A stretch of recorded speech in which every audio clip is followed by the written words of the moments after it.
નમસ્કાર ખેડૂત મિત્રો, મારું નામ છે નિશાંત મુકાપરા, અદામ ઇન્ડિયા પ્રાઇવેટ લિમિટેડ.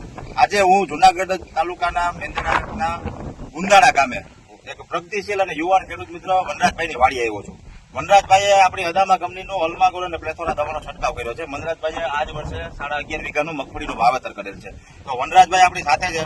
તો વનરાજભાઈના મોઢેથી જ આપણે સાંભળીએ કે આ દવાજી માયરી કોમ્બો કરીને દવાજી છાંટીનું રિઝલ્ટ એને કેવું મળ્યું. નમસ્કાર વનરાજભાઈ, કે જે ખેડૂત મિત્રો સોશિયલ મીડિયાના મારફતે તમે જોઈ રહ્યા છે એને થોડીક તમે માહિતી આપો કે આ દવા છાંટી તમને શું ફાયદો થયો. સર્વપ્રથમ તમે તમારું પહેલા નામ જણાવો, પછી આનો રિવ્યુ આપો.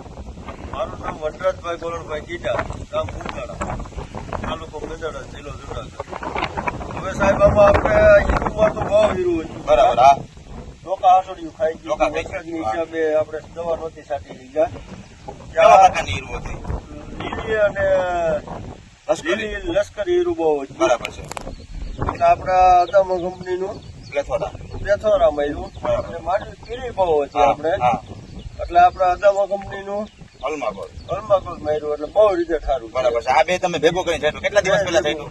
10 દિવસ પહેલા છાંટ્યું. બરાબર છે. તો તમે ખેડૂત મિત્રો જોઈ શકો છો કે 10 દિવસ પહેલા વનરાજભાઈ એની મગફળીમાં અલ્માગોર અને પ્લેથોરા છાંટ્યું.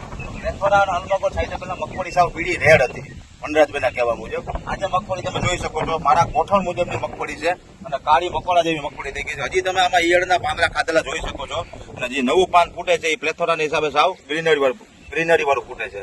તો વનરાજભાઈ, આપણે બધા જ ખેડૂત મિત્રો શું સલાહ આપીએ કે આ દવા છાંટા જેવી છે? બહુ સારું રિઝલ્ટ છે ને આ દવા છટાય. બરાબર છે. ખેડૂત મિત્રોના ફાયદા માટે છે. બહુ ફાયદાકારક. અને ઓછામાં ઓછાનું કેટલું રિઝલ્ટ લાંબુ રહે? 20 દિવસનું પાકું હોય. 20 દિવસનું પાકું રિઝલ્ટ છે. તો 20 દિવસ સુધી તમારે માનવી ખોદવી પડે નહીં. ઓકે, ધન્યવાદ.